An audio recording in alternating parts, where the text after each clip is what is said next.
Alright, magandang araw po sa inyong lahat mga kababayan. Batang Maynila to,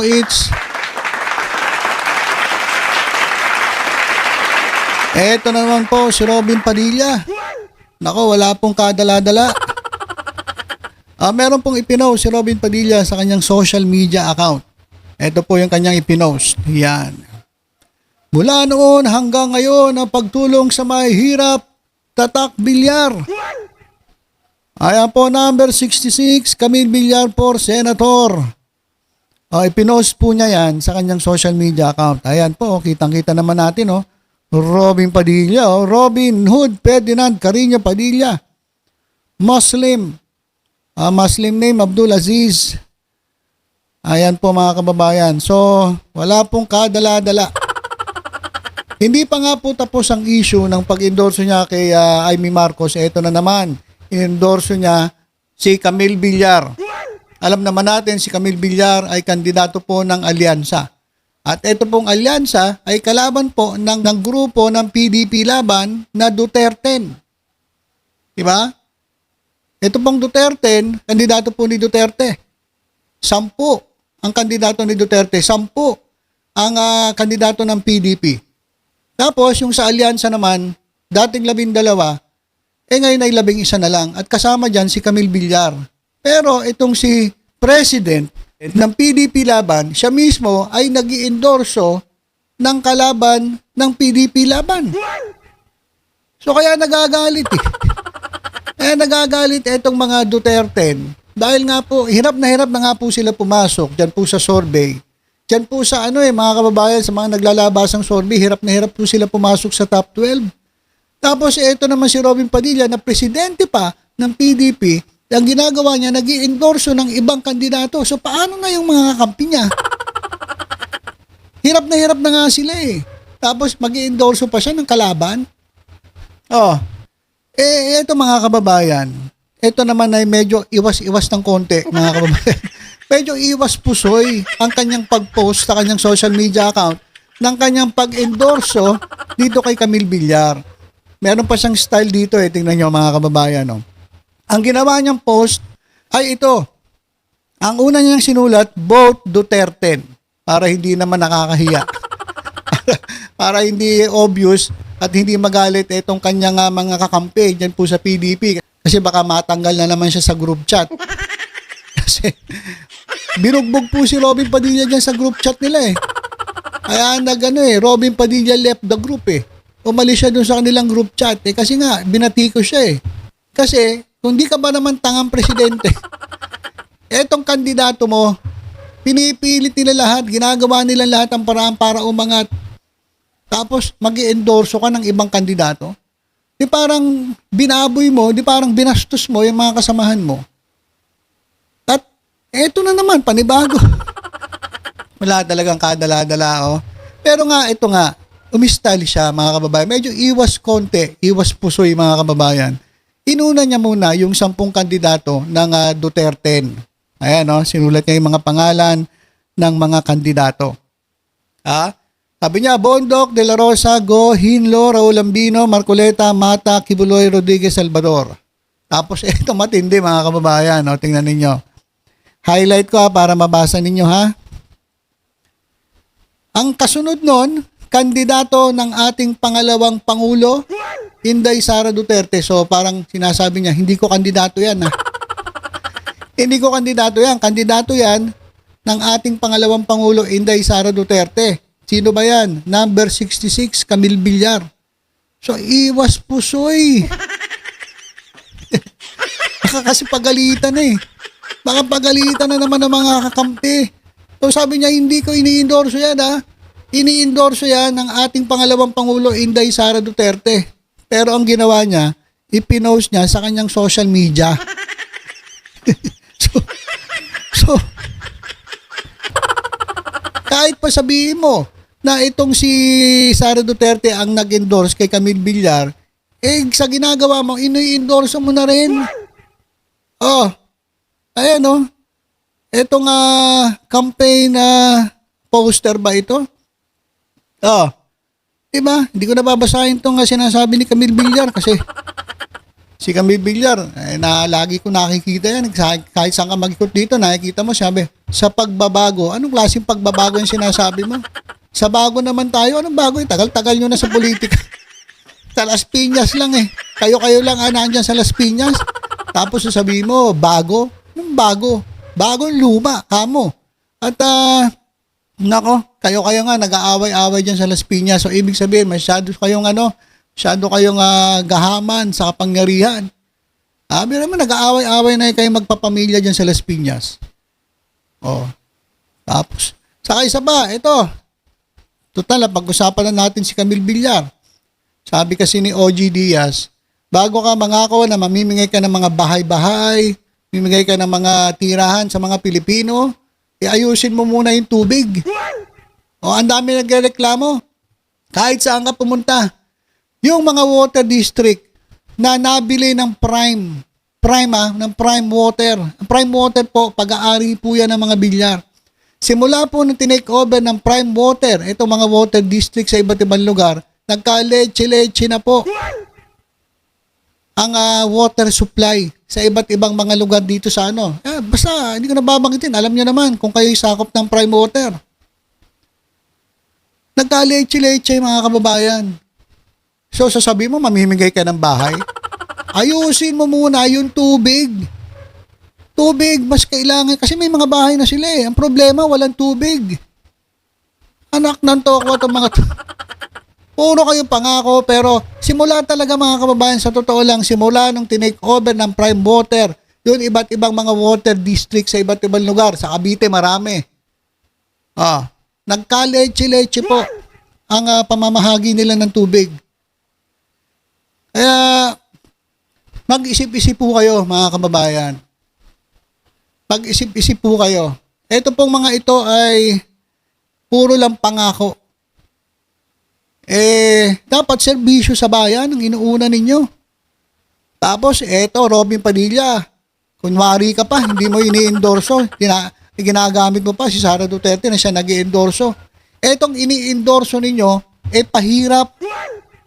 Marami po itong pinahihirapan, lalong-lalo na yung kumpanya nilang Prime Water. Ang dami pong nagreklamo sa totoo lang. Kaya bago kayo, ayan, tatak bilyar yan. Yung Prime Water na yan, tatak bilyar yan. Kaya puro lang pangako, mamimigay ng bahay, mamimigay ng lupa, bisyo, kalokohan yan. Ayusin nyo muna ang serbisyo niyo, Prime Water, bago kayo magdadakdak at mga ngako ng kung ano-ano. Ayan po yung ino-endorso ni Robin Padilla. Yan po ang ini-endorso ni Sara Duterte. Pinakamayamang pamilya sa ating bansa. Puro pangako, tapos pahirap naman sa mga consumer. Na-high blood ako dito. Eto pa mga kababayan. Ito nakita ko lang. Pakita ko lang sa inyo ito. Ito po, ay post po dyan sa Facebook. Nilagyan niya po ng label, etong mga kandidato ng PDP, mga kababayan. Ito po ay opinion nung nag-post. So tayo po ay meron pong kalayaan na mag-post na sa tingin natin, ayun ang pagkakakilala natin sa kanila. Okay? Ito babasahin ko lang. Para at least makita ninyo kasi wag iboboto. Sino-sino ba yan? Bondok Jimmy. Bakit wag iboboto? No credibility. Wag iboboto. De La Rosa Bato. Ayan, Bato de la Rosa. Wag iboboto. Bakit? Yung label, EJK. Dahil sa EJK, kriminal. Pareha sila ni Bongo. EJK kriminal. Kasi ito yung mga nakapwesto nung nangyari po ang EJK. Yan pong crime against humanity. Yan pong tukhang. Sila po ang nakapwesto sa gobyerno. Lagi nyo lang naisip siguro si Duterte. Hindi po. Marami po siyang galamay. Galamay niya po si Bato de la Rosa. Galamay niya po si Bongo. At marami pang iba. Kaya wag iboboto.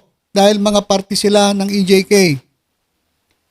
Ito pa, Hinlo JB, huwag iboboto. Bakit? Sino ba siya?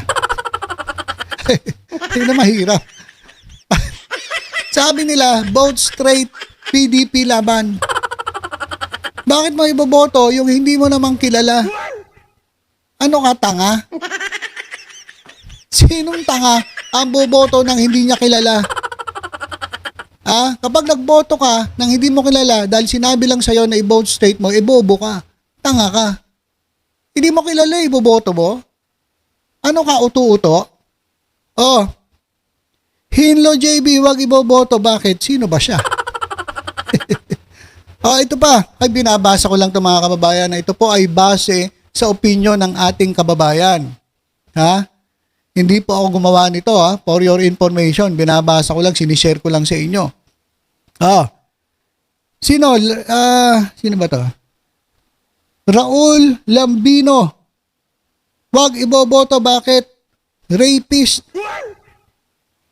Ay, hindi ko alam to Hindi ko alam kung paano nasabing rapist. Pasensya na po kayo. Hindi ko po alam kung ano po ang background ni Raul Lambino. Pero rapist Search nga natin mga kababayan, pag-aralan natin bakit nasabing rapist etong si Raul Lambino. Nakasulat lang naman po yan dyan. Sino susunod? Marcoleta Rodante, wag iboboto. Bakit? Walang credibility. Kibuloy Apollo, wag iboboto dahil di umano'y ganun din. Rapist din. Binabasa ko lang Si Raul Lambino medyo hindi tayo sigurado rito. Pero itong si Kibuloy, ito po ay may kaso. Actually, nakakulong po siya dahil sa kasong rape at iba't iba pang child abuse at iba't ibang mga kaso pa. Hindi lamang po dito sa Pilipinas, kundi maging sa Amerika. So, boboto ba kayo ng ganyang klaseng tao? Sige nga, mag-isip-isip nga kayo. Yung mga sigaw ng Duterte. Duterte. Boboto ba kayo ng ganitong klase mga kandidato? Nako po mga kababayan, mag-isip-isip po kayo. Sino pa? Vic Rodriguez. Huwag iboboto. Bakit? Walang credibility. Eto matindi mga kababayan. Philip Salvador, huwag iboboto. Bakit? Walang kwenta.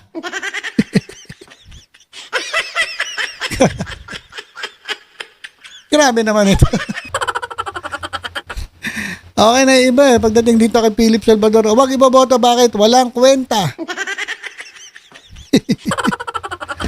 Ano ba yan? Ito mga kababayan, mga post ng ating mga kapwa Pilipino na naglalabas lang ng kanilang sariling mga opinion. Kung sinasabi nung isang abogadong kandidato sa Pasig na yung kanyang kabastusan, sabi niya ay